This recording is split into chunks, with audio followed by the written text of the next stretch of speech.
Good evening, everybody. Welcome to Mac Yak. How are we all doing on this wonderful Thursday evening? Hello. Awesome. I don't know about anybody else, but it's raining here, so it's kind of miserable. Rained here all day. So once again, It's not raining here. yeah, Echo check. Echo check. I think we're good. Check. Yes. Yeah. Once again, I'm producing the show. I have my co-producer behind me. So Who's doing all the real work? that one. Oh, the cat is? Yes. She's Full pretty and house she tonight. knows it. That's rare. So we Yeah, have I'm sorry to whoever is stuck at the bottom center. You're going to be covered That'd by be overlays. that was Yeah, that's I dirty. see that. Thank you. Yeah. Yeah. So I have to do that kind of. Welcome back, Rudy. that's what you get for being the last one in. Oh, I wasn't the last one He in. wasn't. I was. Yeah, but Bruce, I already had you set up in the program. I didn't have Retcase set up. So technically he was and still I showed up early. he was still the last one in. So we have a full house and a full show for everybody tonight. So Woohoo! might as well just dig in and just get it over with. Yeah, why not? So who wants to talk about this debacle of Mac OS updates that I didn't get? me. What updates? The ones that Exactly. I'm not going to put on my Mac Pro because it doesn't work with OpenCore? Yeah. Well, you don't Yeah, have your Mac so, Pro anyway, so no big deal, no big loss right now. A whole Well, bunch of it updates is. came out earlier this week, and one of the reasons you should install the updates, at least for Catalina and Big Sur, is because a pretty significant security vulnerability was patched that's being actively exploited by a piece of malware. However, okay, if you're using an OpenCore system, it will basically ruin or destroy or not make your USB. If you have a external USB card in there, you will not be able to use any external USB ports at all on it. Correct. There is no workaround right now. So the OpenCore community is basically saying do not install it until they figure out a way to get around what Apple did. So right now, when I get back set up and everything, I will stick with I think it's 10 point or 11.2 or something like that. So I'm not going to be upgrading anytime soon. Even though, like Jay said, there is a nasty exploit, but I don't think I'm going to worry too much about that. Next Yeah, week, well, on there's Mac Yak, my Mac was exploited. There's a topic for another day, but iOS 12 and 13, they've received a few updates over the past year. They're no longer included. WatchOS, I believe older versions are not getting patched anymore either. So it's basically the same as the beige Macs that some people use or the Power PCs that some people use. You're going to have to make a trade-off between, what you can run and security. But we'll touch on that in another show. But just thought you should know. Well, what about one thing I want to ask everybody is what about the new iOS update and the Facebook debacle? We'll Because get to Facebook is that, man. pretty Read mad. the notes. Okay, I'm just asking. Read the notes. He's he can't host, and then he just he trash talks the music choice. I didn't read the notes. Okay, He there it doesn't is. read the Never mind. notes.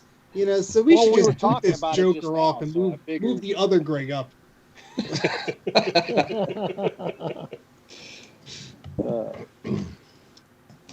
And there's another piece of news that I added last minute. I haven't even had a chance to read it yet. I'm going to try to post a link, It won't work. but I have read it. But, So, I think we decided if we're going to be posting links tonight, we'll put it in the weekly show channel on our Discord. So- I just saw it. I I'm gonna just say it saw actually- his. It actually Hey, came it did through. work. working. Let's see well, if the Google team it might removes get it. deleted by the moderation team. But you don't know. Click it fast. Mod- Hurry up. Hurry up. Yes. Quick, click it. These are time-sensitive links, fellas. So I haven't read it, so I don't know if this is a reputable news source or if it's all rumors. So It was on Mac Rumors too. For it so Yeah. to be there, I mean, obviously it's all rumors and hearsay. I think the one thing that they can say with a level of certainty is a new chip is in production. They're talking about are we talking about an M1X? Are we talking about M2? It's the one that I believe was, leaked onto that benchmarking site that gave all that information about it having additional cores. It is theoretically about twice as fast as the M1 based on the number of the high sort of something or other cores. I can't remember the exact terminology, but they that I think is very definite. In terms of what the rumors and stuff like that, the sorts of rumors are, this is the one that's going to be in the 16-inch MacBook Pro. This is one that's potentially going to be in a new Mac Pro. And iMac Pro, of course. This is going to be in potentially a new Mac Pro, and the rumor is that this new Mac Pro will be a lot smaller than the original one. Now, the matter of debate is whether this is going to be an additional product or a replacement product. And I think the general feeling is that the original Mac Pro is probably going to hang around because it's a lot of that space is there for putting cards in there, for putting drives in there. It's not necessarily just space taken up with the CPUs. So I think the general feeling is that if they do bring out a smaller Mac Pro, it will be another product rather than a replacement product. Yeah, because the Mac Pro becoming half size is something they covered as well, right? Yeah, that's right. Can I just add something quickly there? I want a smaller Mac Pro, said no one ever. Well, she does have a trash can Mac Pro, so That's true. I get it. The logic board for this thing is probably going to be this big, okay? Yeah. I get it. But people don't buy the Mac Pro because of the awesome processor. The Xeon has been slower than the i7 and all the other iSeries since 2011. You buy a Mac Pro because of the upgrade possibilities, the PCI slots, all that stuff. And that's why I said no one ever. Nobody wants a smaller Mac Pro. I bought one. Yeah, but That's all they have. I did buy one, but I've got to tell you, I'm waiting for the day that they release an M1 or an M2 Mac Pro or whatever, and the current ones come down in price, and I'll buy one for the expandability, for sure. Yep, and we probably all will too. Yeah. I just needed to come down about 99% in price. And I'm good to go. yeah. You need yours to fall off a truck. That's Pretty much. Well, Jay, Just wait for once the new M2s come out, maybe people start replacing them, and they'll put all those Intel ones on the market. I think if next year the M2 or whatever it's going to be called comes out and it includes a Mac Pro, they will become available in large amounts because typically a business will buy this and write it off in about 2 years, 2 to 5 years. So I think next year we're going to see a lot more Mac Pros hitting the market than we did this year. But what do you think the prices are going to be? I mean, there's probably still going to be way up minimum there. $30K, yeah. Yeah. Yeah. It's going to be high. But we'll see them come down. I'll take 7. No. Well, I'm talking about the Intel ones. The Intel ones. What do you think the prices are going to be? Yeah, that's what we were saying. Yeah. If someone paid 60 for it or 50, they're not going to put it on eBay like, oh, I know this is useless now, but you know how people are. They put an X amount of money in it. They think it's still worth that X amount of money, which is not the case. But well, there's a low spec one on eBay at the moment for 5,700 or something. yeah. That's like the low end, right? Yeah. But US here's the dollars thing, or though. Australian? You could buy that low end one, like Jay said. You got all possibilities of upgrading it. Exactly. I have been eyeing it off, I got to tell you.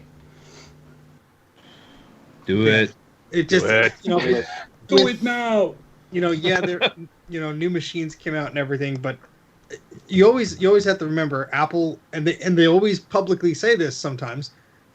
When a few years ago there was an Intel iMac that came out, and the first thing they said during the keynote is, as soon as we shipped the last one, we started working on this one. This stuff is always in the works. So for anyone, what I always say is like, if you need the machine now, go buy it. If you could wait, obviously wait. If it's not perfect for you, you don't have to buy what's out there now. So, it's just hard when it's so pretty and you just want it. Yeah. I have to admit, one of my customers has one, and I haven't had a chance to go out there yet, but I really want to. I just want to go out in there and play with the computer. I have to make some excuse to go out there. I need to go. Oh, yeah, I got to reconfigure your flux capacitor. Hey, I got to take this home to my shop to repair it. Yeah, that's Got a right. problem. There's something wrong with it. Oh, you got some hair in your wheels. I have to take this and hold on to it for 2 months. It's not in my house. That's the problem. Do we have any other news this evening? I don't believe so. So Is that your way of saying let's move on? Yeah. Yeah, I think we probably should. Okay. the cat's gonna start Only meowing. for the simple fact that we have so much we want to go through tonight. Otherwise, I wouldn't This care is- one way or another. Lots So of we had this topic last weekend. What Mac would you... Boy, now you're really screwed, Greg. What? Can't even see Oh Greg my now. God! He's just- Really? I'll turn it off in a minute. What happened? So, what That's Mac... better. How about If that? you were offered a Mac for free, what is the one Mac that you would not absolutely take? You're like, this is the biggest hunk of crap. I don't want it. Just throw it in the recycling bin. No, this The is quick any- take. Macintosh portable. Oh, come on. I'll take it from your trash then. Yeah, I'll why do would it. you You not said want a Mac portable? there, Jay. The Macintosh said portable is Mac. just. Yeah. Let's shall we just Start- move around start and we'll with- just Yeah. Start clockwise. Start with Jay. yeah. All right. Just because of the current or the chat topic that was going on, I'm going to say quick take. What an utterly useless piece of garbage that is. Yeah. And Ron, you can come fight me. I'm not going to change my mind. What about Dana? Mine is a toss-up between the Magic Mouse in any form or the Apple design keyboard from the mid-90s. Oh, That I- is That was the Kinda one. like it. yeah. Oh, it has the mushiest keys ever. That's It's a the one that full-size I had keyboard, down but in you my type on it workshop. and it's like... What the heck? Yeah, so one of those two. What the heck? Someone dropped off. That's because Jay jumped off. Oh, video. wait. Yeah. I'm not allowed to turn my camera off. Well, I Yeah, have to you leave for a dum-dum. minute, so I'll be back. put an iPod sock over your camera. There we go. That works. Yeah, I mean, because I actually have one of those Apple design keyboards down in my workshop. It's the one that I use down there. And it's the main reason why the one down there is an Apple design keyboard is because stuff just gets knocked around in there and gets flux on it and dirt and grime and stuff like that. So I don't care enough about the Apple design keyboard to worry. Not many people do. Yeah, they were pretty lousy. So, So Madeline, that's what's mine. your Toss-up between those. what's your pick, Madeline? I want to hear this.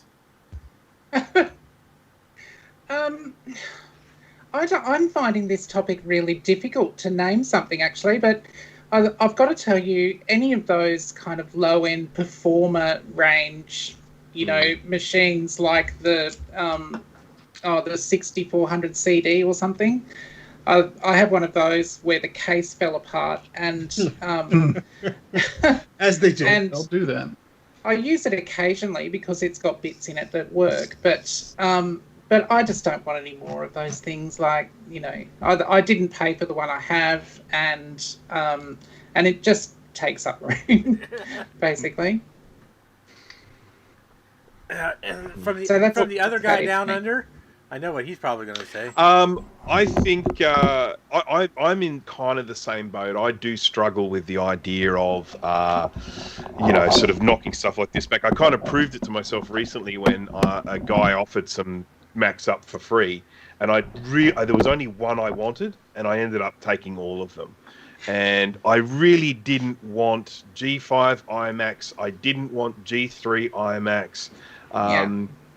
But nonetheless, they were there, and I thought, I'll probably be able to find homes for them. But, and obviously, the kind of the obvious ones is you really don't want to be getting 2015 MacBook Pros, 2011 MacBook Pros with the GPU issues. I mean, if someone hands you one of those, it's like, well, what am I going to do with it? The 13 inches are not bad. Yeah, 13 inches are fine. 15 and 17. I probably should have. Well, added that as back long in. as you do the GMUX mod on it, you're fine. Except that you're using a lousy, crappy Intel GPU to power those things. When you're doing that on the 13-inch too. Yeah, this is true. Yeah, but See? but I guess based on that, I don't know. I don't know. I already have 3 of them, so I don't need any more. So what's GT think? I have to agree with Dana on the Magic Mouse. I would never, ever take one of those from anybody. The only reason why I have a couple of them is because they actually came with the Macs that I bought, Ugh. you know, the iMacs. Get it away. Get it yeah. away. Yes. Especially the newest one. The newest one with the charger port on the bottom was ridiculous. Yeah. I had one before that I replaced the battery with one of the wireless charging batteries that you place on a little pad and it charges itself. I wish Apple would have done something similar to that, but they decided not to do that, unfortunately. So, but still, they never redesigned the mouse. I mean, they need to make it more ergonomic, to be honest with you. It's one of the most uncomfortable things to ever use. I talk about a mouse that you could easily flip upside down and be like, why isn't it working? and I just bought this one. I can't see it, but you know, this is ergonomic. It's like, you know what annoys me the most about this thing? It's not a bad mouse. It's very uncomfortable to use though. But the thing is it is the exact same shape front and back. My cats love to sit on my desk and flip my mouse all around. And I can't tell you how many times I've sat down at my desk, grabbed my mouse, and started, and my arrows going, and I'm trying to go down because I have the mouse upside down. And it's very annoying. Yep. But and then you try to click it won't click. Yeah, and it is very uncomfortable. That's mine. I mean, I can't think of anything else but that mouse. That mouse is the worst product that Apple ever came out with. So now they've come out with some bad I want to things. hear what Steve has to say because I know Steve as well as I know Steve. I don't think there's a damn thing that has an Apple on it that he would not say no to. So that's what I was going to preface this with. I was going to say, I will likely take the stupid thing anyway because I have a problem. First step towards resolving the problem is admitting you have a problem. Is your eye twitching there, Steve? But come on, I need a fix. But I would. It's pouring outside. Same here. But what I would say, an eMac would be the one that I do not need any more of. And Mike is a witness to this because they were practically giving one away last weekend, Okay, but and I walked away. You still took one though already. So What did I just say before he said that? I You know. didn't listen. I know. I heard you. No, I'm gonna no. Wait. I'm gonna make you think on this one, Steve. It's something that you don't already have that you would not take if somebody offered it to you. That's a short list there. I know. There's like Macintosh Portable, TAM, some performance. I mean, we're talking about accessories, printers, all that stuff. But the printers would be fun. You would take a TAM. Come on. Oh no, that's what I'm heck saying. yeah. I'm saying the list is short. Those are the machines he doesn't have. Yeah. Yeah. I don't know. It would have to be in pretty bad shape. It did actually make me think of something. I would never take printers. If someone offered me printers, like some of those old, you know, those style writers. I mean, you know, it's like, you know, you go to pick up a computer and they say, hey, you can have the style writer for free, and you go, can you just keep it, please? So you gotta just take burn it. I wanted the box of a style writer at the flea market last weekend. He made me take the whole thing. He said it would cost more for just the I have ink for that printer, Steve, so I can send it to you if you want. Ooh, that's video material of me crying in a 5 So hours. what about Recte? What's one Mac or Apple product he would not take? Well, I already said it. Yeah, well, it's the Macintosh choose Portable. one that's crappy, not a good one. Well, if anyone offers you the portable, you can give it to Yeah, me. you can give it to me. Yeah, right, me too. Now, the backlit one I might take. The non-backlit one. Oh, now he's backpedaling. Yeah. Yeah. But either way, I really don't want either one. Well, You Well, if know, you find them well, you cheap, just said we'll give them a good home. yeah, I'm gonna say we'll rehome it for you. So what you're saying, Greg, is that if somebody sat there and said, "Take this for free," you would not take it. probably not. He'd take it for us, though. Come on. Oh, he would. Yeah, I probably would for that. But yeah. And I have to go with the PowerPC 601 Power Max. Those things are the biggest hunks of crap that Apple has ever made. They were slow, they were power hogs, they were noisy, and the 6100, that's just a joke. I think I have so many 6100s that there's a case of it in the attic that's just like deteriorating, and I look at it, I don't even give it a second thought because I'm like, you don't even buy. It's just a 6100. I'm not gonna waste my. You know what? We'll just leave it up here. The next people who buy the house can deal with it. But what if it was one that had the DOS compatible inside? Well, that comes out. Would be a 610. That comes out easy. The 610 is it? Comes out easy. Same box. Oh well. Yeah, see, I didn't say 610 because Grudy has a 610 of mine, and I love that thing dearly. So looking in the live chat here, Justin says that he would not take a PowerBook 150 as a close second to the Apple TV Touch remote. I would take a PowerBook 150 just because it's so bad. Yeah. It's really, I just did a video on a 150 not too long ago. It's not a bad performing machine, but it's just so limited. I mean, the amount of stuff. Zero, like what, 2 ports on the back of it? It has a modem, a SCSI port, and one serial port. It's basically, just imagine a Duo with a SCSI port on it. And that's pretty much the only thing is the Duo actually has it beat because the Duo at least has an ADB port, where the 150 doesn't. The Duo doesn't. The Duo needs a dock for an ADB port. It doesn't have it built in. I thought I had one built in. Oh no, that's the modem. No, it does not. That's the modem underneath the other foot. Never mind. I'm sorry. So yeah, basically it's an oversized Duo with a SCSI port on the back. And a bulkier one at that, because I'm curious. I have a 150 that is not in the best shape. I don't think it works. I would love to open that up and see if we could solder an ADB port onto it. Yeah, that'd be cool. I wonder if the chip is in there. We'll see. Oh. Okay, so more of the live chat here. Trina says that she would not take a puck mouse for free. What if CS Waffle?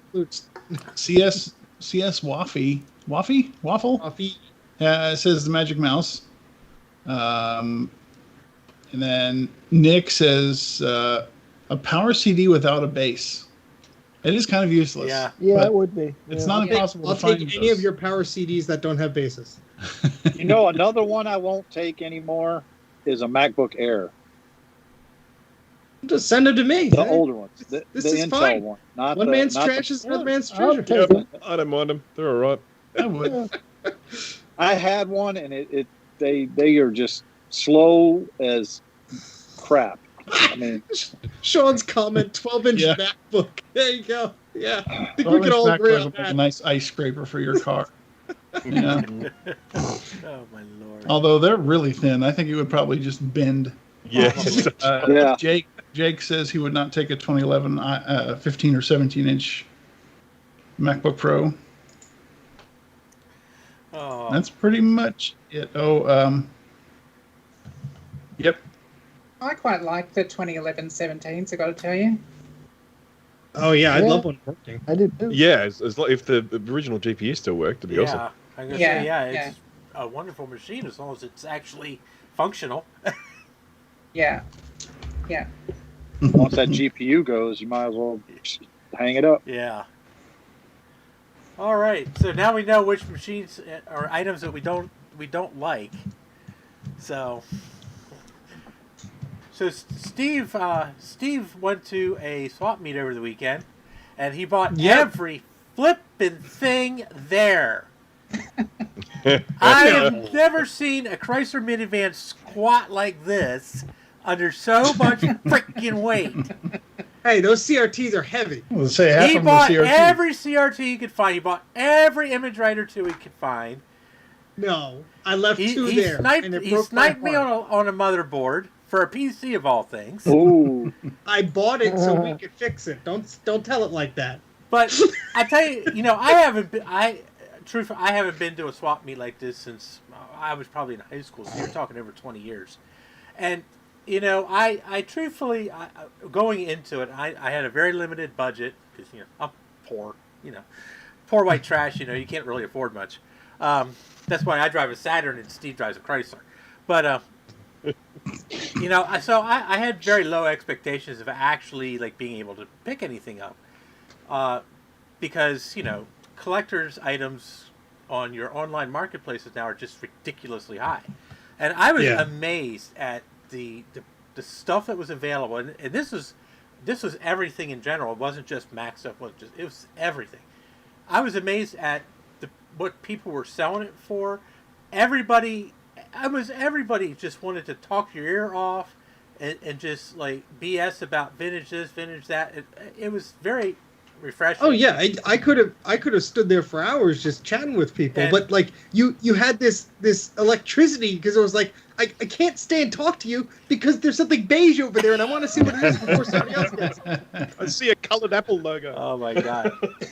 But I'm just you know, I put this topic in because I'm just curious if anyone else has been to events like this and what your thoughts and opinions are on, you know, I would love to go to something the like vintage. this. I'd love to. The vintage computer community in general, and I don't mean like groups on Facebook and stuff like that. I'm talking like in person sort of things, you know, because I hate to say it, but some of the vintage people on Facebook and stuff could be real jerks.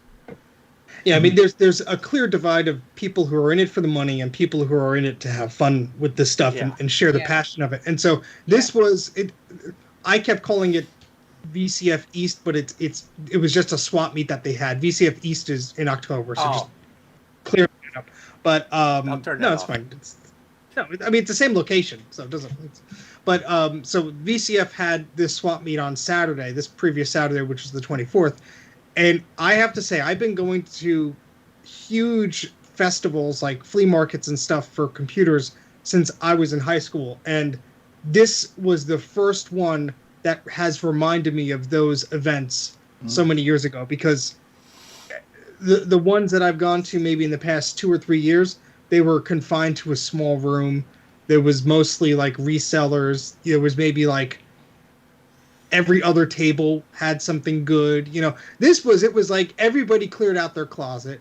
Everybody was like, you know, I want a reasonable amount for this. There was some stuff that was expensive. Don't get me wrong. There was an Amiga that was decked out, so the guy wanted like $600 for it. Which is still cheap. But I think that was probably the most expensive thing I saw there, because there was a guy selling an i7 Mac Mini decked out for $200. Xers $50. There was an Apple IIGS with the monitor for $150. That's just ridiculous. That is. I mean, it just goes to show you that the prices that you're seeing on eBay, they are not actual prices. Those are in stupidly inflated prices. Yeah. And you know, it was something for everybody there. Radio tubes, you know, all this stuff. I was overwhelmed, as I kept telling Mike. Yeah. Was there any ham radio stuff? Yeah. Oh yeah. Not a lot, but there's a little bit. There are kind of two people, I think, two different types of people when it comes to a lot of this sort of collecting. There are ones that when they have these computers, they become like, you know, Gollum with the ring going, "My precious," and they never give it up. And then there are other people that have, you know, they like, I got 2 of these already. I don't need a third one. And you know, and what better than to, you know, sell it to someone else who's going to, you know, really get a lot from it. You know, add to their collection, going to enjoy it. And those sorts of people, they're not looking for stupid amounts of money, you know, because they want the same treatment back to them. If someone has something that they want, they don't want to be ripped off either. And they're the sort of people that you want to be dealing with. And they're out there. We know they're out there.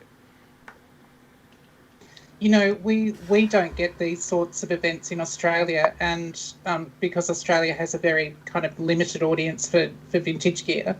But by the same token, there's a couple of guys in Australia, like Robert Justice, for example. He's an Apple III guy. And anything that I've ever needed and posted on groups and saying, you know, I'm willing to pay good money for this, if Robert Justice has it, he sends it to me and he won't take any money for it. You know, he's just one of those guys. And there's plenty of guys like that, like Jeremy as well.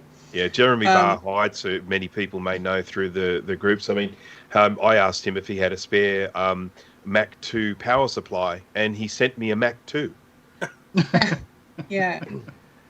Yeah, so there's some very supportive people around, and and it's really lovely. And then that kind of makes me feel like, if any of those people want something and I have it, I'll just send it to them.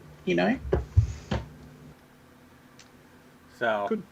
Yeah, I think that the community aspect was what it yeah, that was it was that so was nice really just to awesome. see.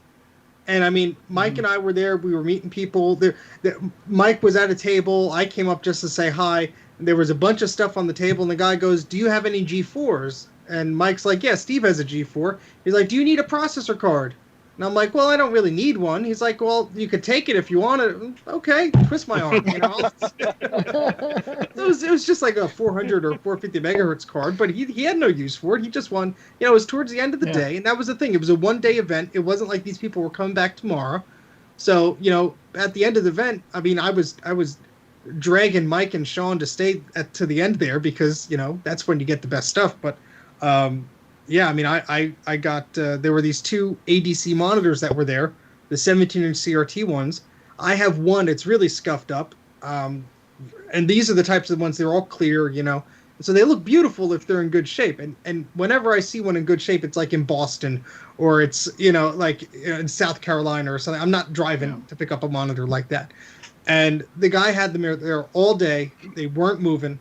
He wasn't selling them. So at the end, I was surprising to me. Yeah, it did to me too. But I was like, you know what? Let me wait to the end because if they're there at the end, then I'll talk to the guy. But he wasn't by his car, like he had a number, like, oh, text me when, to ask for a price. And I did, and he didn't respond. So at the end, I was able to pick them up, and they are in pretty damn good condition. So I'm very curious to try and get both of them working at the same time. Yeah. Steve, I have a really important question for Steve. Yeah. Yeah, about the too long guy. What's that about? The what? Oh yeah, no. Sean So said to ask you about the too long guy. No, So Steve, did you have to sign any autographs while you were there? That's the important question. But so I was standing next to Sean, and we kept getting looks because somebody recognized Sean's voice. But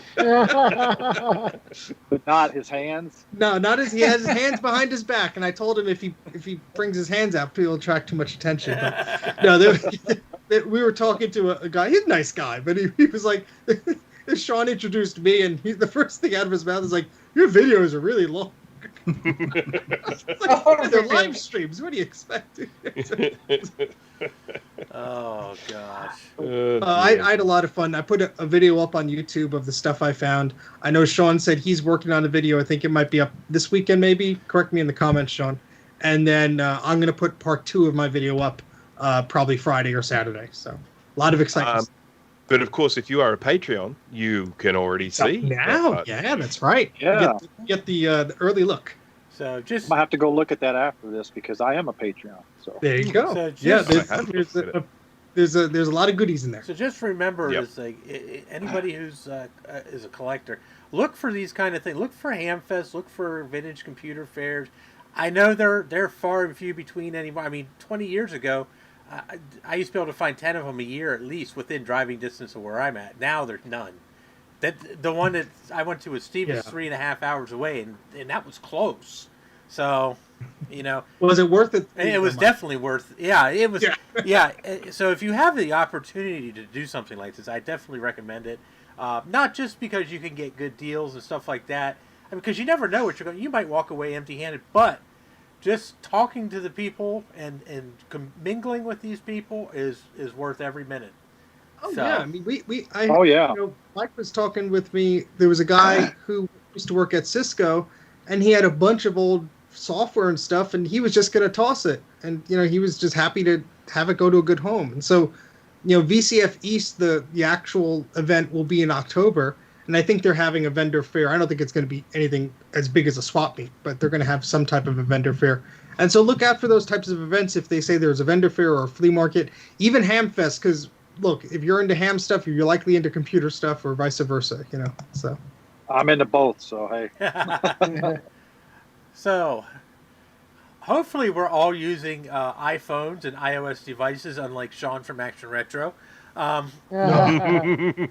So Apple just dropped a new version of iOS 14.5. when did it come out? Yesterday or today? A few days ago. And, yesterday. so a couple days ago, yeah. Apple is actually taking a very proactive approach to privacy on their devices, where now any app that wants to do any type of tracking or anything like that on your browsing habits and sites you visit and what you do on your various apps actually has to ask for your permission. And Facebook is pissed, among other people. I mean, but they seem to be the number one opponent to this. So. And interestingly enough, Tim Cook was actually asked about this and about the impact it will have on Facebook, and his reply was very, very straightforward. Facebook is not part of our strategy. Yeah. That's pretty much what he said. So in other words, don't give a hoot. Yeah. So what's... Well, that's a good thing, though, because I tell you what, all these companies were mooching off of Apple's products, and Apple's kind of like cut them off, and now they're afraid they're going to lose their money because they make all their money collecting that data. So now they can't collect it over different apps now, and they're afraid a lot of people are going to opt out of that now. Yeah. Oh, totally. And the thing is that Facebook is one of these companies. There are lots of them out there. They don't make anything. They're not making a physical product. They've got this thing here. The only way they make money is by getting as many people signing on as possible and then sharing that information from those people with advertisers and then selling that information to make more effective forms of advertising. Yep. One of the biggest problems Facebook has right now is a lack of trust. A lot of users feel like Facebook is not a company to be trusted with their data, and there are very good reasons for that.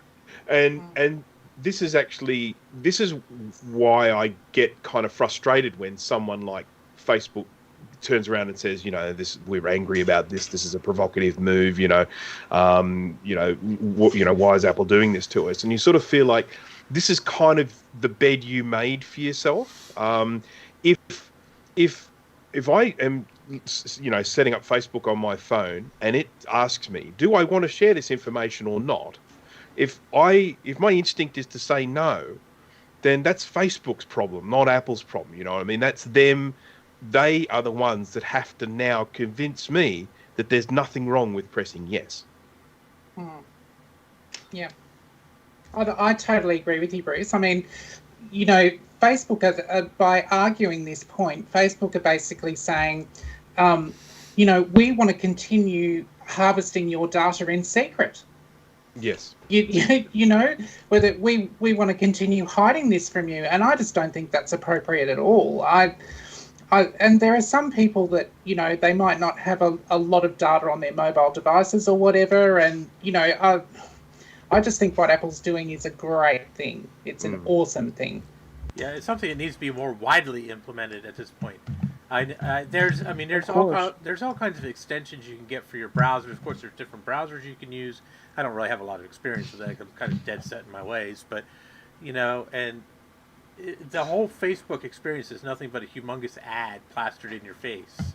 And the thing is, it would be one thing if Facebook... And they're usually Chinese. Yeah, it would be one thing if Facebook restricted their ad targeting to Facebook itself, but it goes further than that, and I think a lot of people don't necessarily realize it.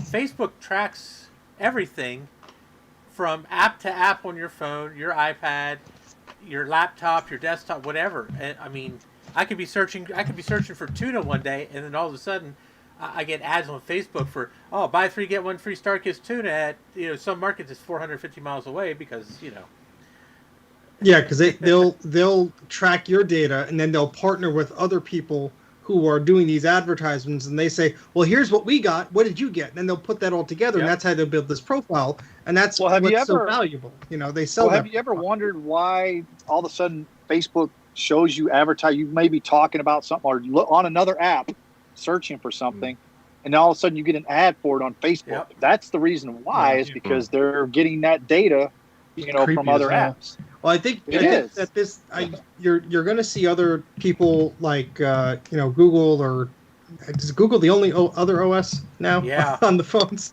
Windows is gone. But yeah, I think more people Windows. are gonna Windows say, that look, much. I think more people are gonna become wise to this and say, you know what, I really want to take more control over, most people. I'm not saying everybody, but most people I think will be thank like, you, I want Ron. to. Yeah, thank you, Ron. Thank you. Thanks, Ron.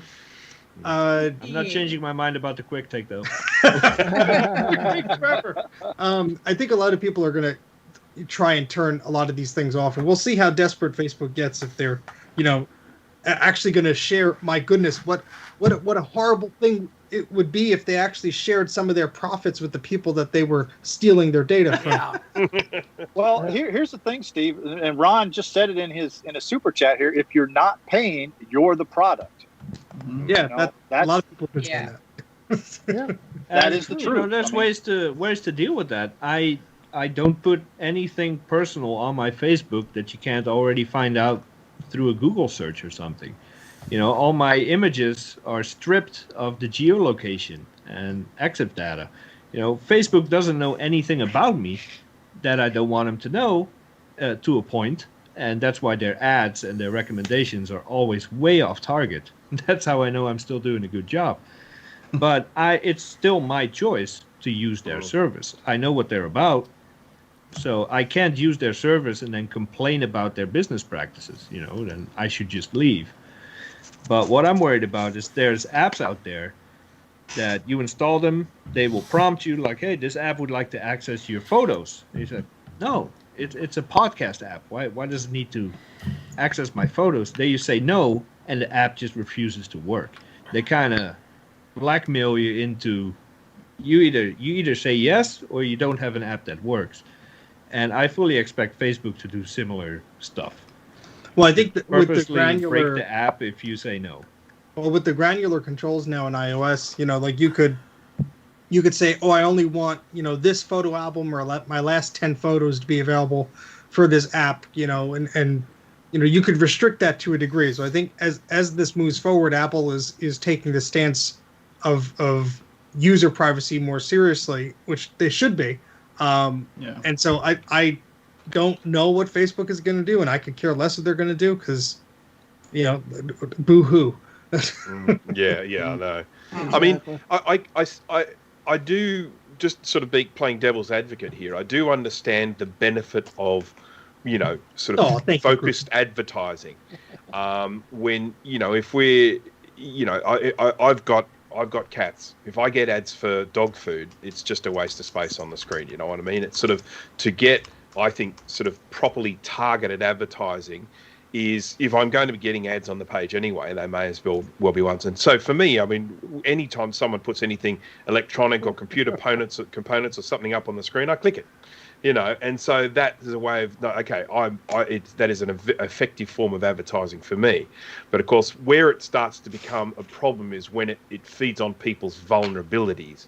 And that's, of course, what they're trying to do. They're actually trying to, often trying to trick people, particularly like younger people and stuff like that, into sort of buying things with this sort of targeted advertising. It's very unscrupulous. Yeah. Unscrupulous book has a good ring to it.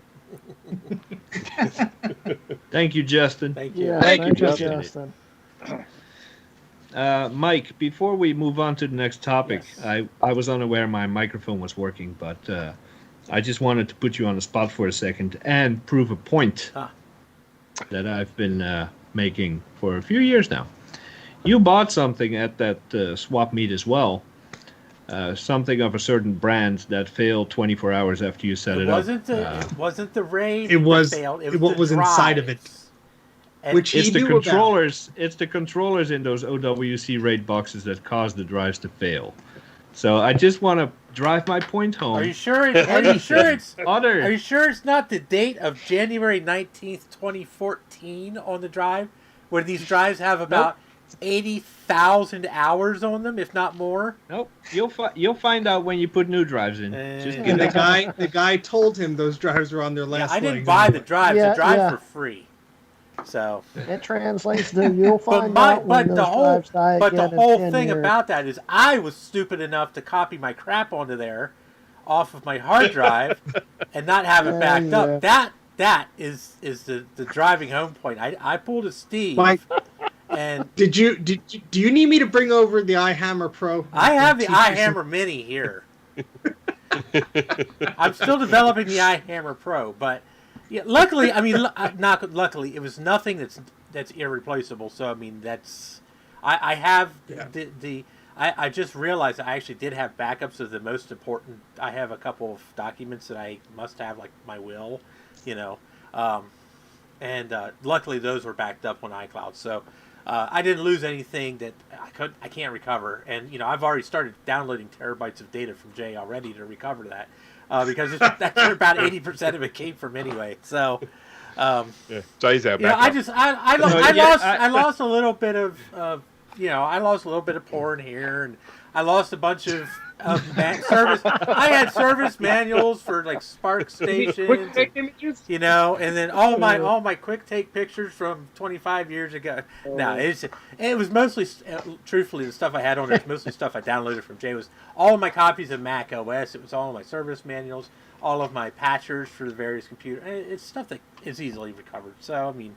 Yeah, you make a good point. Always back up your data, yes. But you're kind of overshadowing the more important point is that unless it's a drive sled, do not buy anything from OWC. Don't even buy anything. Don't even buy the drive sled because you can have Jay make the drive sled cheaper.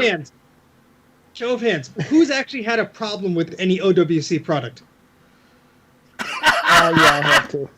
This is the first product I've had of there, so I can't make it. Yeah, I can't, and this wasn't brand new either. I've had OWC memory, but I've never had a problem with their memory. Yeah, I have never had a problem with their things. So I've had bad memory and one of my batteries, and yeah. I've had their crap for over 20 years. Just give it time. So and just for those of us, just for the viewers that are watching, on May 1st, the new iHammer Pro will be available in 6 different colors. So, is it pastel colors? No, these are real colors. They're all different shades of blood. These are manly colors. We're gonna have blood orange and Retke blood red. I love it. Oh dear. Well, speaking of colors, so on to our next topic.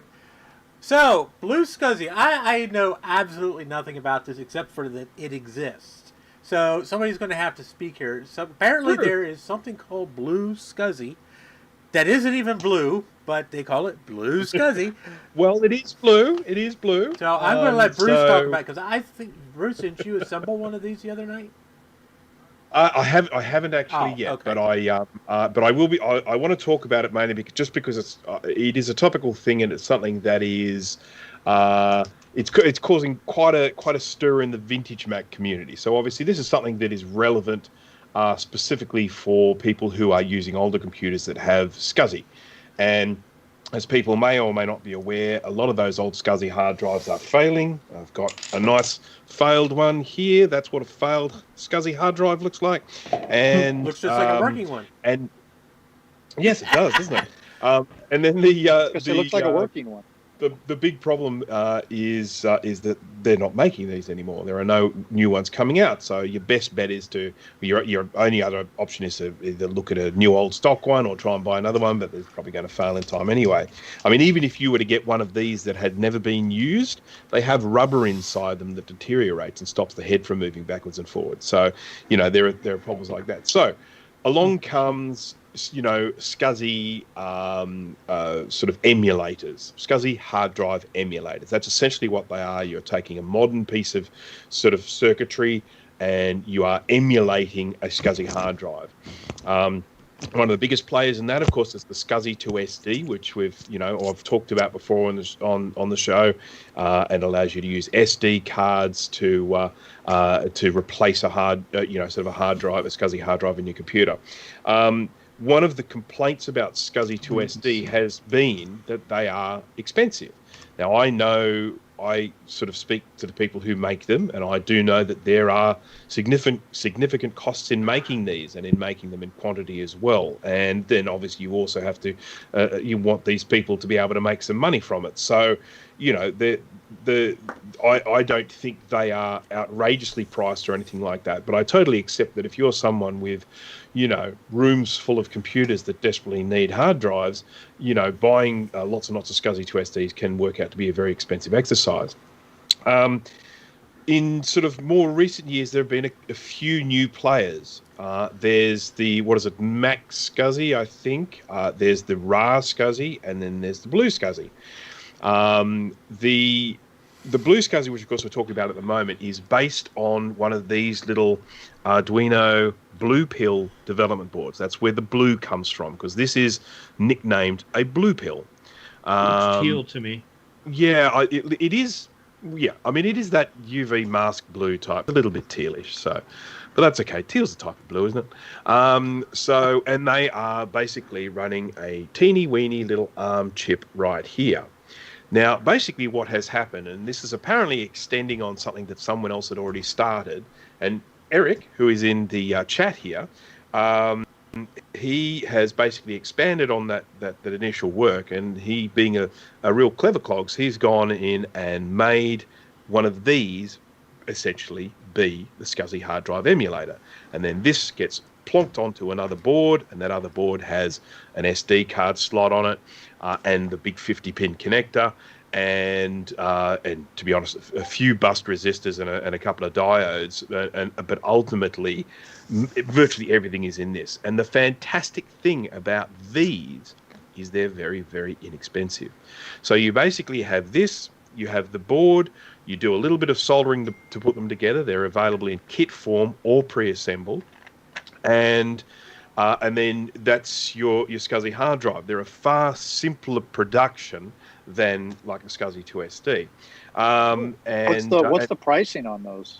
Okay, so these are prices in US dollars, but you're looking at $25 for a kit, and you're looking at $50 for a pre-assembled. Wow. So, and is the end of SCSI 2SD?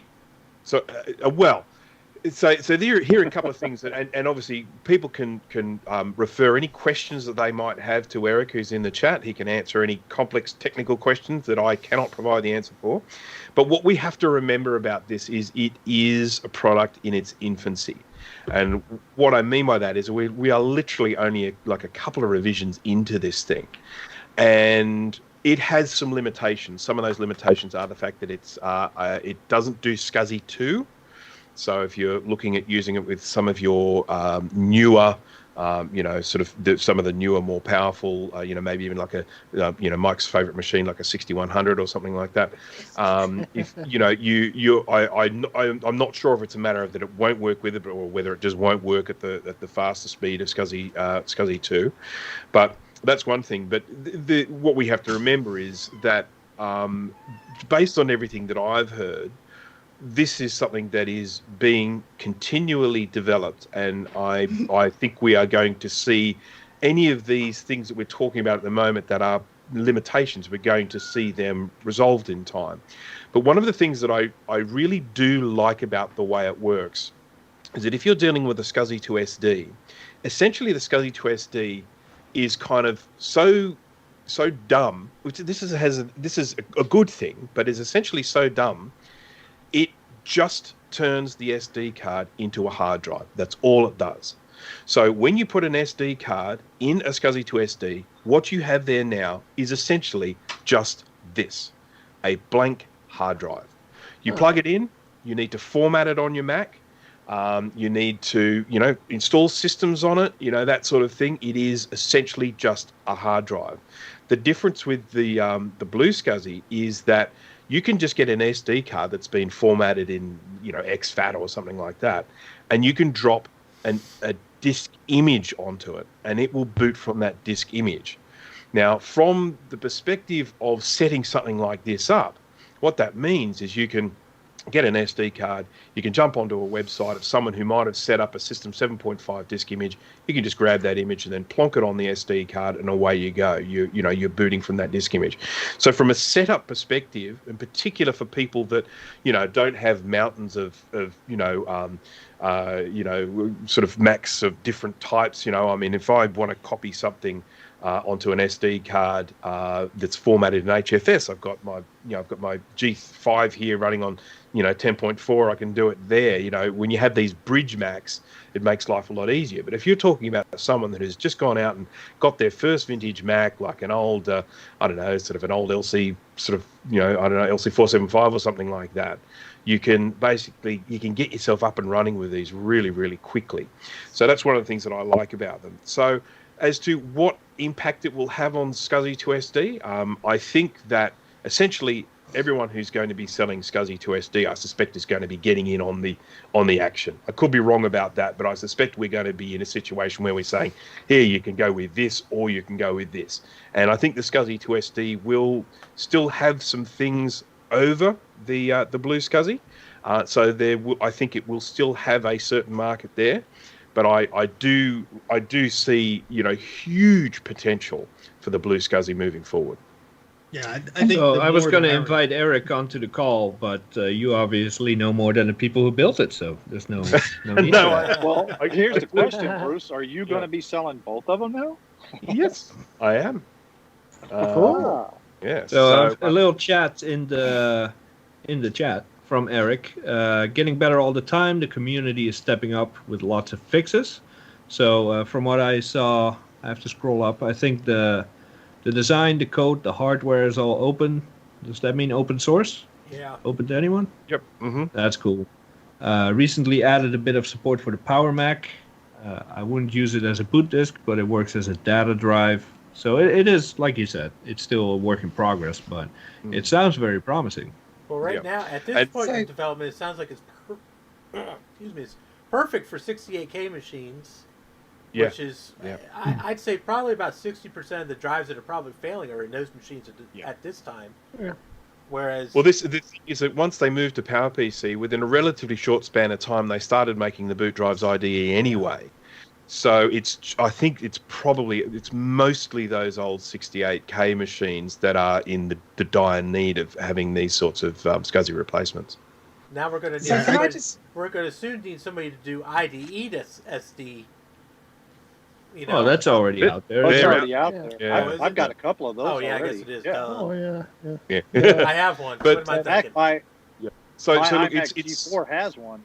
It's not sort of officially announced yet, but just sort of letting the cat out of the bag. Yes, that I will be selling BlueSCSIs on my store for Australians.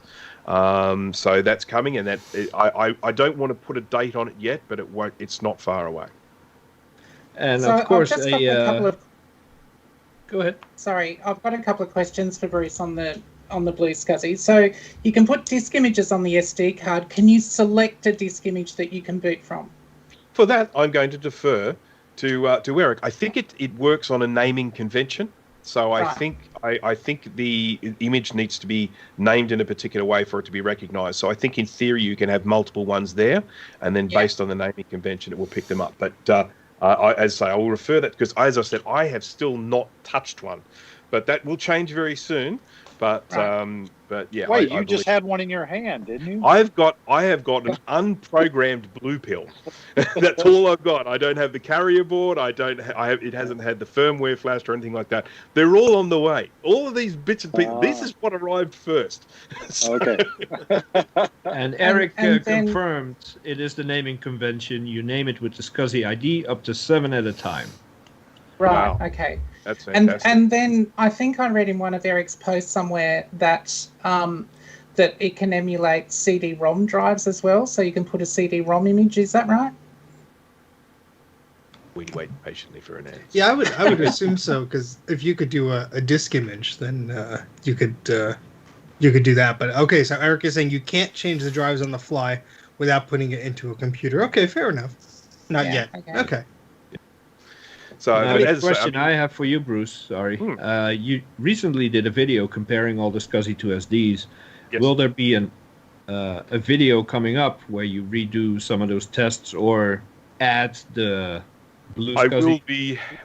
When I did that whole benchmark, I had a summary section at the end, and essentially what I'll be doing is I will be doing a benchmark of the BlueSCSI, and then I will just redo that summary with it tacked on the end. So I won't be going in and doing the whole video again. I'll be doing an additional video to do that. I will be doing that, but one of the videos I will also be doing is I'll be discussing the different types of SCSI, which SCSI to SD, SCSI emulator, I should say, what suits people better, because I mentioned some of the others as well. There's another one, I think is it called Mac SD or something like that? I think something like that.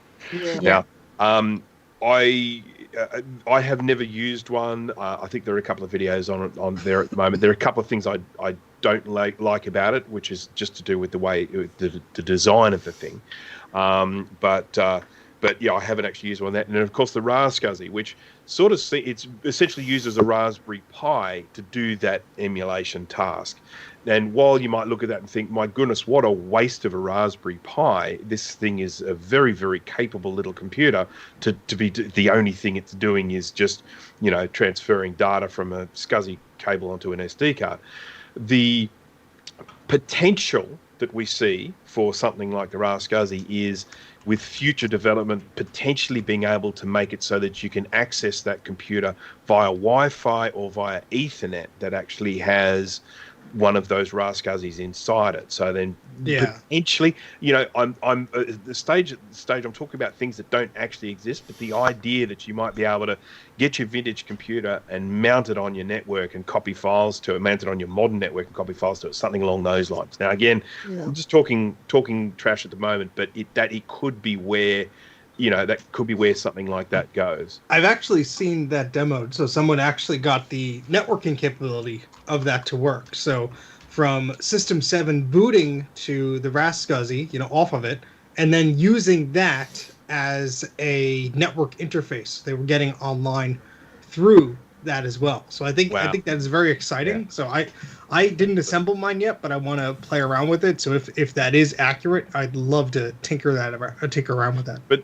I mean, what a wonderful situation to be in, to have this level of choice and for you to have this level of, variation in functionality.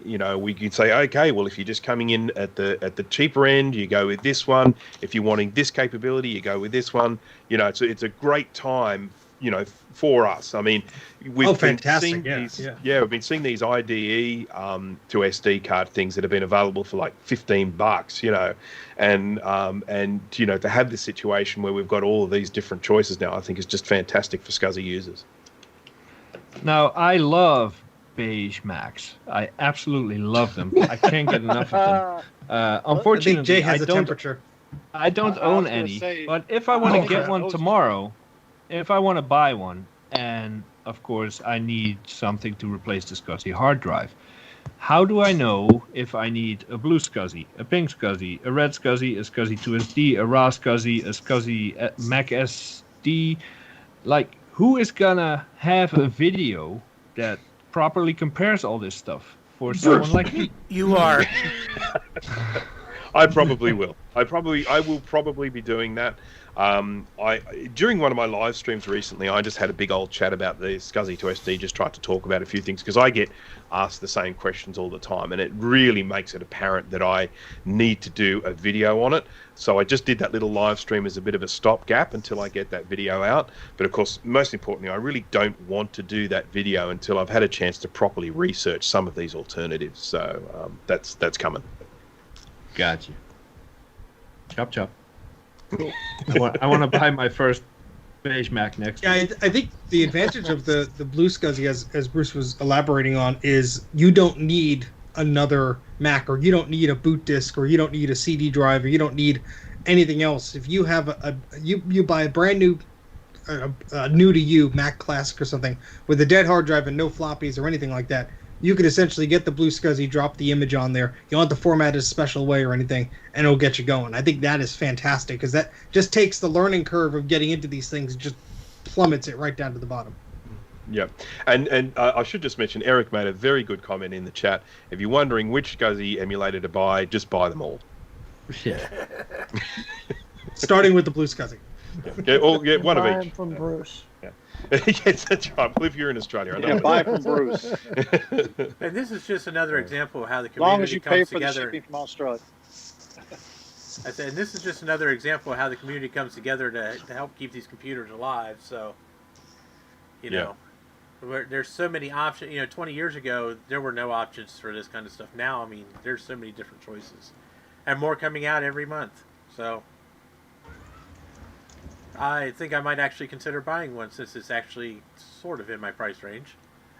So yeah, before your classic hard drive takes I'll get the unassembled model, and I'll just give it to Steve and let him put it together, so he can cuss me out all day. And Jay, if you buy a beige Mac, I'm coming over to your house and figuring out what's wrong with you, because I think you're gonna be sick if you get a beige Mac. He sent all that to me. I'll get one. What's one of the popular ones? You want a Performa 400. Quadra 9 something, right? That's a good one to have. People say. Yeah, there you go. I'm not answering you. Let me know when you get it. Yeah. Okay. I'm not answering you because I know what you're gonna do with it. No He's faith. gonna practice his driving with that tractor on it. God. So, what do we want to do next, guys? Do we want to talk about RISC processors, or do we want to do something else? I kind of want want sniping. I want to eep and quack for a minute. Okay, let's eep and quack. Eep! Yeah. Quack. All right, we got that. That was good. Okay, we're done. Next. So, we got two things here, and if you have anything else, just throw it up in the chat there. So the first thing, have you ever snatched something away from another potential buyer right before they wanted to buy it at a flea market, Steve? Eep! Eep. Quack. Eep. That's eep on both ends for me too. Yeah, I've had it done to me before. I ain't gonna miss out again. Eep! Yeah. So Steve was blind enough to kindly pay a very, very, very, very, very low sum of money for a motherboard that I really, really, really, really wanted, because it's extremely rare, and little jerk frickin' bought it.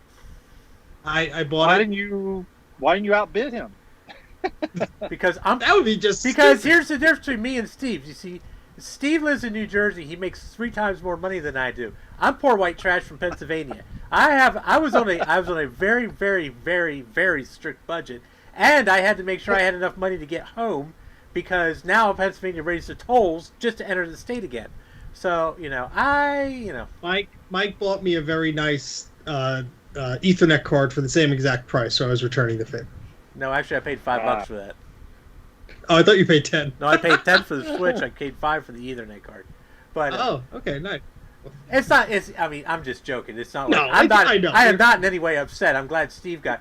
It's a. It's a PC thing. It's a PS2 motherboard. Yeah. But it's an upgrade. It's an upgrade motherboard that, from what I'm understanding, is extremely uncommon. And I remember trying to buy some of these boards 20 years ago, and people wanting stupid money for them. So it'll be interesting to flirt around with. So, but I sniped. I haven't that's been one of those things where it's in the family, Mike. So it'll be fine. I haven't been on eBay or anything for years, like in terms of a bidding thing.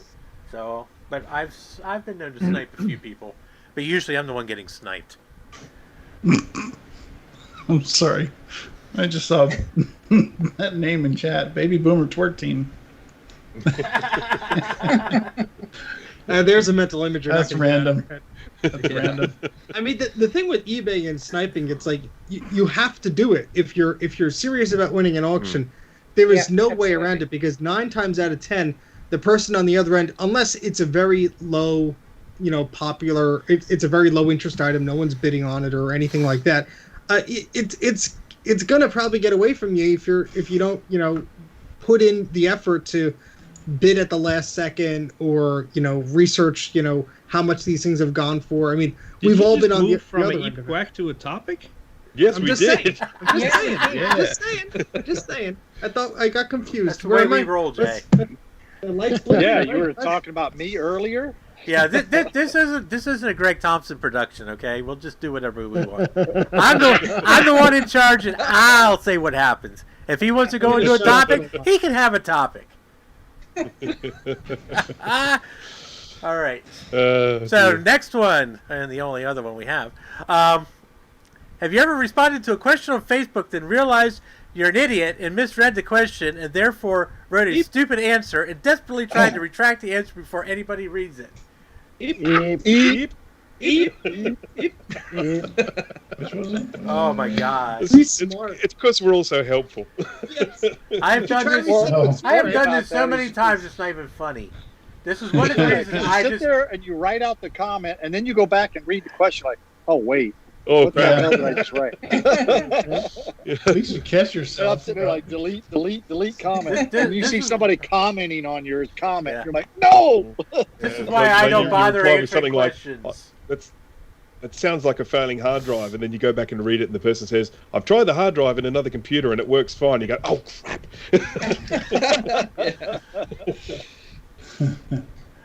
Oh my goodness. I usually do that with, and most of the time I'm having fun, but sometimes I'm serious too.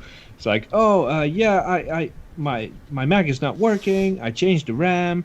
There's 4 sticks of OWC in there, and I like, OWC, what's wrong with you? And I just start going all in on the OWC, and I don't even finish reading the rest of the post. It's like, I tested it in the other computer, and it works. Oh, okay. Never mind. And Jay and Bruce should recognize this one, because in one of the groups we're in, it's a 3D printer group, and what's the first thing that everybody says? Level the bed. Level your bed. That's the first answer to anything. Yeah. Have you zapped the PRAM? Yeah. Oh my gosh. I love. I mean, you get the type of people who are honestly trying to help, saying, "Did you zap the PRAM?" And then you get the people that are trolling people that just say, "Did you try zapping the PRAM?" And you can't tell the difference between the two because they're both idiotic answers. Hey, Trina has a eat quack in there, so she goes, have you responded with the wrong answer to something you are selling on Facebook? Ooh. I've mixed up conversations before. I might have to quack that. I'm not sure I have. I'm going to have to quack that too. Yeah, quack. Yeah, I forget what I'm selling. Apparently, all the Trina's time. done that because she eats. Well, I made a mistake once. So I was talking to Mike about how much I wanted something, but I was switching back between Facebook Messenger and iMessage that I accidentally told the seller how much I wanted something, and he's like, "Yeah, we already had this conversation, buddy," and I felt like a complete idiot.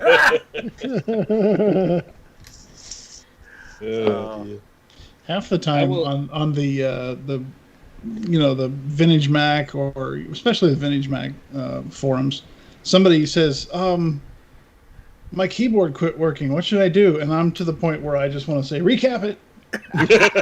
Just for everything. Every answer is recap it. Yeah, it's recapping troll. The problem with the whole recapping thing is you're damned either way, because you there are always people on those groups that will just berate people for saying recap it, which I find a little bit frustrating, because the thing is that if I say recap it in a group, it's not just based on me going, "Oh, whatever, recap it."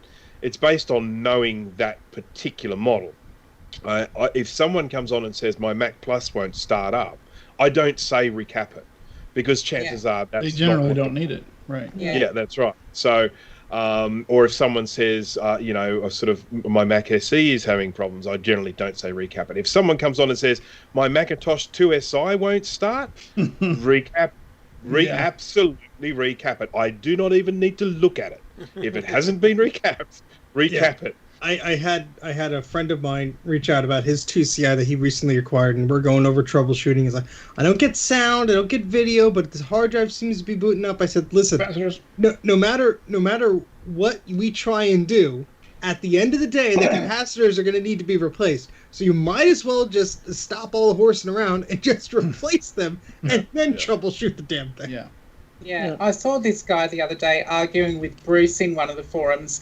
Some guy was having trouble with a Classic 2, and this guy's coming back going, "Did you even test it? How do you know it needs to be recapped?" And it's like, it's a Classic 2, man. Yeah. Trust me. Please, do you know who I am? Yeah, just you know who I am.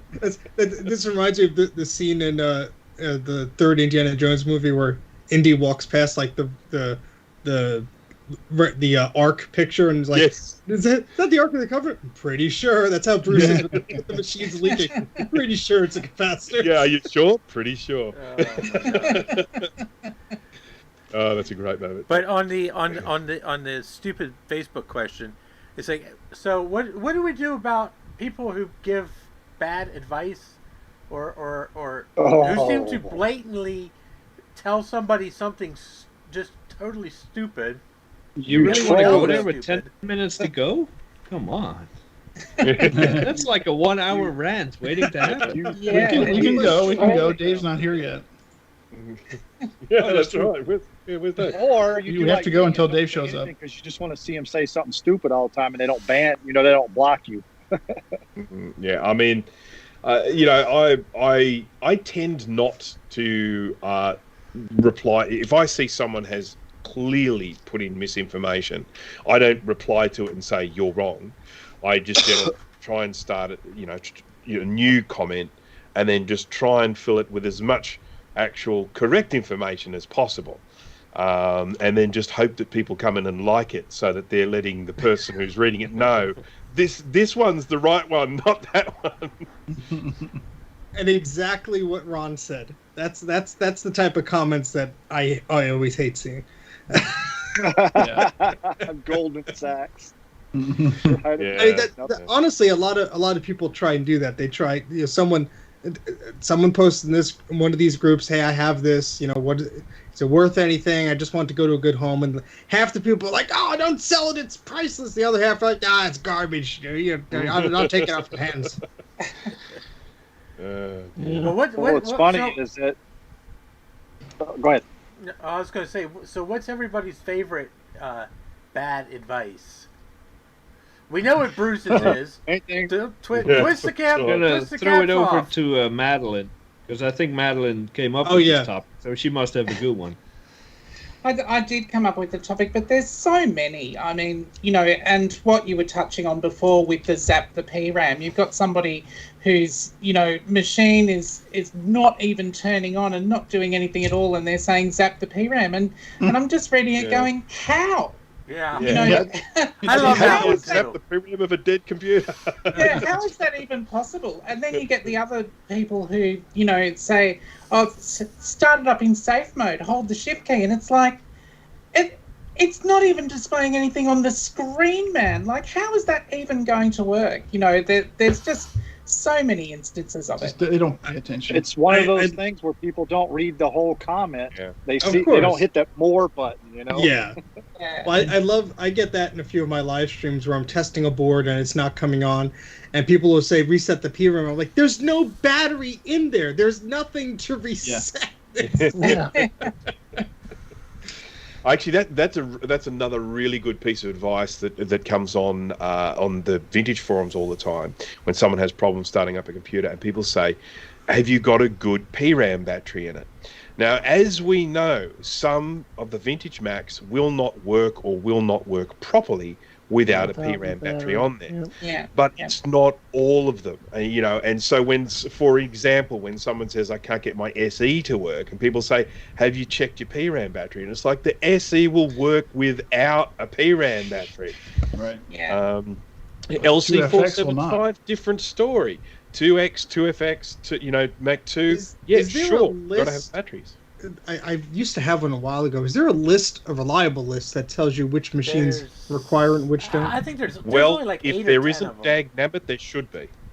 I think there is, but I don't have a clue where. Because I was going to copy and paste it and put a link to it on my website. So It's the LC, the LC2, the 2SI, 2CI, 2CX, Mac 2, Mac 2, 2X, 2FX. Just basically, if it's a Mac 2, if it's a Mac 2, it needs a battery. And if it's an LC, you roll the dice. Yeah, I don't understand the LC. Now the Mac 2, it has to do with the soft power circuit. It was the way that doesn't extend to the 2CI or the 2CX or the 2SI. They will start without batteries. Oh really? Oh okay. I thought the 2SI had to have one. No, I don't think so. But I don't Mine know. doesn't have one. Yeah, ask Steve. He's only got one battery amongst all of his computers, so Well, he knows same which way, ones you know. don't start without I a have battery. plenty of batteries, but only one working battery. But it's a very You keep all the either dead way, it's a ones. very short Yeah, list. So that's you not still necessarily. collecting them? Hey! In the video I post, not this Friday, but next Friday, those dead batteries make a very good cameo. Oh God. Oh Lord. The only ones I keep are the West Germany ones, just because I think it's interesting. One of those are in there too. Yeah. We need to have People in like chat going, West Germany? What are you talking about? Oh What? Lord. There's a West in Germany now. Let's go. All right. I don't have. Yeah, a lot of those questions are just, people mean well, but I think also it's just people trying to make they just want to post more, so they feel like they're part of the community. But a lot of those answers just unfortunately do not help, and it dilutes the people that are actually trying to help, that know their stuff. Yeah. I hate people repeating hearsay, and I do it too, but I'm willing to learn. If someone corrects me, I do not get offended and start squealing like a pig. Like, oh, thank you for the education. I learned something new. One that GT is very familiar with is like anytime someone is talking about a Power Mac G5, oh no, they're way too loud. No, Yeah. they're not. No, they're not. They're very quiet machines if you run the thermal calibration. I've got one here. It barely makes a noise. Yeah, and of course, if you tax it, any computer will start making noise, but out of the box, they're not loud at all. No, they're not. Oh yeah, I hate when people sit there and say they're the loudest thing. I've never had mine loud. I mean, I don't know why people say they were so loud. And I think one of the biggest perceptions on that was that the 8-bit guy did a video on the G5, and he had one, and it wasn't calibrated, and it was loud. I mean, it was just like a jet engine. Yeah, But that if you take the plastic shield off, the thing's like a jet it'll bike. get loud. If you run it with the shield off and the door off, it'll be loud too. and that was And the same- Curtis. Go ahead, Grudy. That was Curtis Murray's G5. One of my friends. Which Yeah, one? he did that on. Oh, 8-bit guy? Yep. Why would you trust an 8-bit guy on a 64-bit system anyway? But it's also with power consumption. Like, oh, is it worth having a Mac Pro today? No, it's not. That thing uses 980 watts. No, it doesn't. It has a 980 watt power supply in it. That doesn't mean it's using that power all the time. It's just answers that suck, that could have not sucked if the person would have done 5 minutes of research. Yeah. Those are the answers that I don't like. Yeah. I've got to tell you, one of the hearsay stories that really annoys me is the Apple III drop 3 inches story. Now that has permeated. I've heard it as 6 inches. Yeah, that has permeated through all of our kind of known lore about the Apple III, and we all know that I'm a bit of an Apple III fangirl. And an Apple Tech said it. That's the hearsay, isn't it? Well, an Apple Tech did say it, and they said it in relation to the demo machines that were first sent out in 1980 that had no correlation whatsoever to machines that were sold to the public. So they built these machines, they had a certain type of socket in them, and they discovered that the chips walk out of the socket because they were getting warm and the sockets were of inferior quality. And that story related to a very, very small number of machines that were sent to dealers as demo machines before the official public release. But that has turned into, every single Apple III, you've got to drop it 3 inches to make it work, which is absolute rubbish. And the thing about those machines now is there's only about 4 things that go wrong with them. They're so incredibly rock solid. And I think that's because Apple had those initial problems with the circuit boards originally. They completely redesigned them, and the machines that they released to the public are great. They're awesome. They're awesome, incredibly reliable things. But I'm with you, Jay. I can't stand that sort of hearsay that becomes law situation. Yeah. And that's the thing, because once something like that spreads, especially in the age of when the Apple III was released, I'm sure when the sales weren't as good as they were, people in computer enthusiast areas or people writing articles about them probably just circulated that fact because it was a fun thing to type or to critique it about. And here we are, so many years later. I certainly wasn't, a user of them when they were new, and half the people that are into them now probably aren't. But that's the thing that sticks out because it's like, oh, isn't that strange, Yeah, absolutely. All right. So, always do your research. Yeah. Remember, anytime you're looking for answers on like Facebook or, just always take things with a grain of salt. Not everybody on there knows what the hell they're talking about. And I should add, a big reason that we decided some time ago now that we wanted to start a Discord server is to have a whole bunch of good information in one place. I'm not saying that all the good information comes from us. I talk plenty of nonsense. But it's easily corrected if someone deals out misinformation. You can catch it, you can moderate it, and you can correct it. And I think I don't know how many people we have on Discord now, but there's a lot of smart people there that know what they're talking about. So it's a good resource to have. And on Facebook, the good comments are often drowned out by the nonsense. Just people screaming the loudest are usually the ones that are handing out misinformation.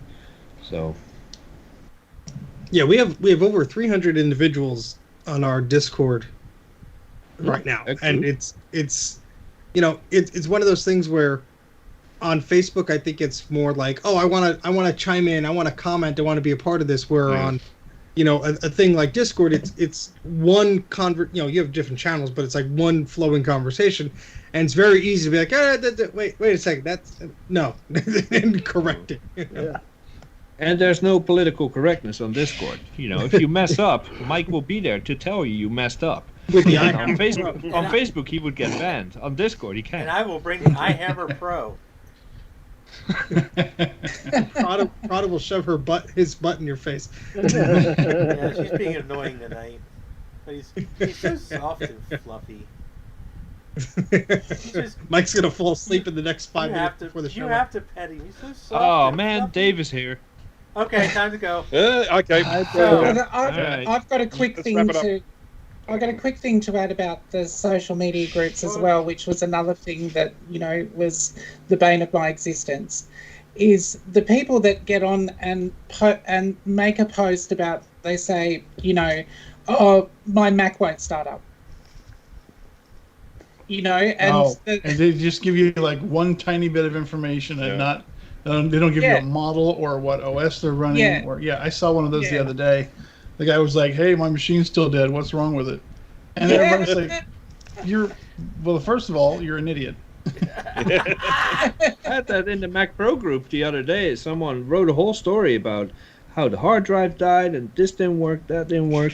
So I type out this whole story about how to hook up a FireWire cable to another Mac, use target disk mode, do this and that. Oh, my Mac doesn't have FireWire. Well, you're in the Mac Pro group. What do you have then? I have a trash can. Okay, use this Thunderbolt cable. And I should say, I've never actually called anyone. I've never actually called anybody an idiot on any of those groups. But you sit there and you read it, and you're just like, seriously. All right. What do you have? What operating system? Can you Steps send pictures? to replicate the problem. Yeah. Yeah. I mean, but your first instinct is just sit there and go, how am I supposed to answer that? Yeah, you as the individual having the problem have all the information about your particular machine. Don't think that we're a bunch of mind readers. Yeah.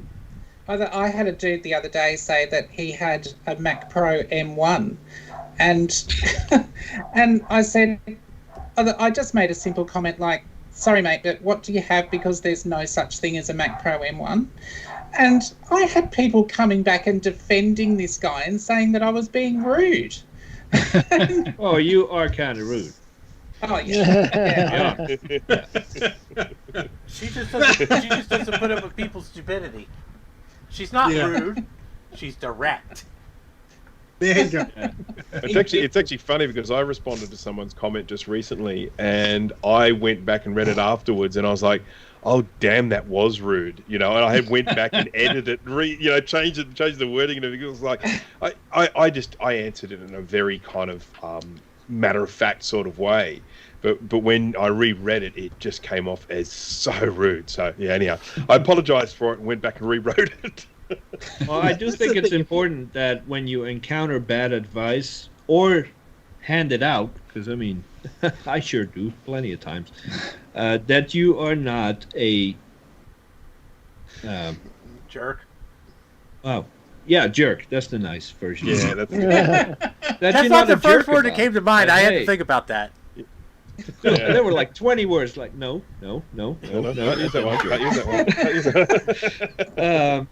Like correct people if you can, if you know that your information is better, but don't be a jerk about it, because that turns it into a scream fest. We all make mistakes. I don't know everything about everything. Yep. And if I say something, oh yeah, I think this will work, or oh no, you gotta do this, and I'm wrong, it's like, okay, I learned something. I don't care. We're all just trying to help out. It's not a contest. Exactly. Yeah. Okay. Oh, yelled at me for the H size being too big in my SE. Who yelled at you about that, Christopher? Who was that? What is an H size? The horizontal size. So one of the things that happens with those compact Macs with those little screens is a lot of people, when they open them up and they adjust the size of the CRT, they get it to extend all the way to the edges. But they were originally designed to be WYSIWYG, so they were meant to be a specific width and a specific height, so that what you were seeing on the screen was exactly 72 pixels per inch. And so when people do, and you know what? I care so little about that. I have my SE30 adjusted to go all the way to the edges. And, if I ever post a picture on it and people go, hey, the screen's adjusted wrong, and I just reply with, don't care. Don't care. You need a little gif of you just going, don't care. And just I just don't give a beep. Here's $1. If you're going to be doing desktop publishing on a thing, I get it. But who is going to be doing desktop publishing on their SE30? Madeline. No, she wants to use the 128. Okay. Yeah, Well, I do want to use because the 128, but it is highly likely that you might. But honestly, does anybody look at the screen and say, oh, that's a millimeter too big? Like I just don't think that's quite right. That doesn't happen. You're looking at things, particularly in any kind of design or publishing scenario. You're looking at stuff and you're looking at the rulers on the document to see how big something is. You're not going, that's about it's about a centimeter. Let me start tinkering with it so it's more broken than it was before I started messing with it. I mean, the thing is that people are doing. It's such a a true point with desktop publishing. Now you buy screens and they have incredibly fine resolutions. They're not 72 dpi. You're not looking at stuff. You don't hold your ruler up and see that's that's 1 centimeter and it matches your ruler as 1 centimeter. They just don't work like that anymore. Yeah. Designers have evolved to actually visualize things at different sizes and stuff like that. So as Madeline points out, you work off the rulers. You go, okay, that's that size, so that's I know what size that's going to be. But that's how it was in the early days. It was meant to be exactly 72 dpi, based on the point, the typographical unit called a point, which is just a fraction over 72. It's like 72.1. 172 of an inch. There are something like that. I can't remember the exact. Consider me educated. Very close to it. Yeah. So. Alrighty. That's enough for. So now we know. Just don't take everyone's advice. Because a lot of people are just idiots. If you spend any amount of time on those groups, you'll find out who the people who are knowledgeable are. Yeah. So. Is anybody doing anything this weekend?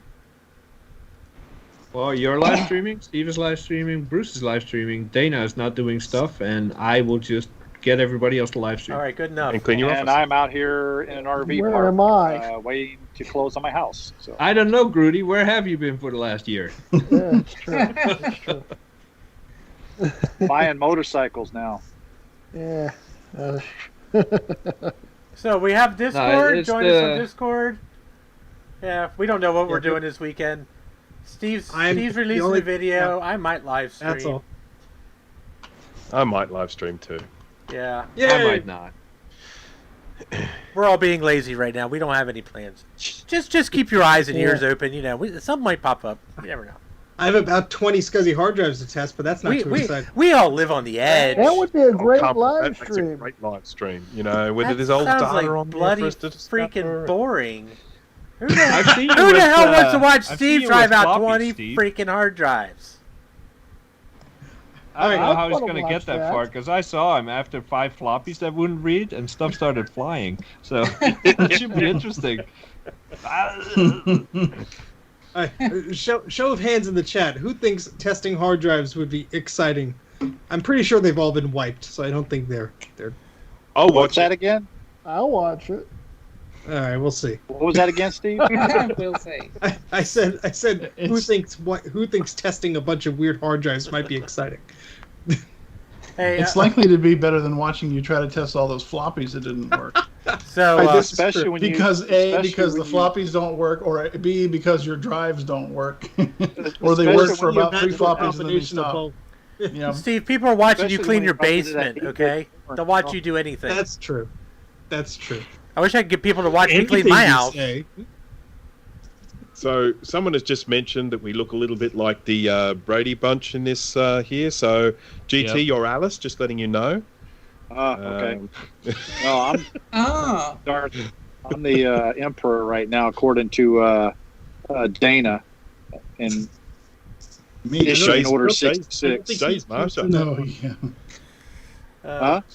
Jay's Marsha. we should all I have sing no the idea song what then. y'all talking about. No. So which one we're It's a missing? We're story. missing. Well, Well, the we're missing youngest. Cindy. Cindy's not here. Yeah, Cindy. Oh. Was it Cindy? So we have a Discord. If you guys are into Discord, just go to the Discord. There's all kinds of stupid crap happening on there. Okay? There. Enough said. Yeah. The link's on the screen. The link's in the chat. Well, the link was in the chat. I don't know. This chat's been going crazy here. I think Jay put it in the chat. There it is. Yeah, I just did. There you go. So, It'll be there until the Google moderation team deletes it. well, they actually have I deleted think, any they, of I them think they yet. fixed that. So, I just jinxed it, didn't I? yeah, You probably. probably. Yeah, you did. Yeah. No, I will not be streaming. Retro Techie might be in the future, but Will this you be week I cleaning am your room? fixing up. No, I gave up on that. I'm not cleaning my office. I will be working on a mower / tractor / lawn tractor. There, I covered it all. That should be up and running come Saturday, and then I'll be playing with it all Sunday, and then it'll be next week. So that's it. Well, Awesome. technically, next week starts at the end of Saturday. No, it doesn't. It's the weekend. It ends the week. That means Monday is the new week. But the beginning of the week's technically Sunday. Yeah, well, I don't agree with depends that. where you are. What, It's certainly what not the case. calendar are you following? This explains why you're never on the show. On that note, Yeah. People hate Yeah, Mondays. you're They always don't a hate day Sundays. late. we're gonna hang this Just up let because you this guys- is getting crazy. Yeah, this is. I'm hungry. I need food. I need caffeine. So you know what? Everybody, just go away. We don't want you here anymore. Go to Discord.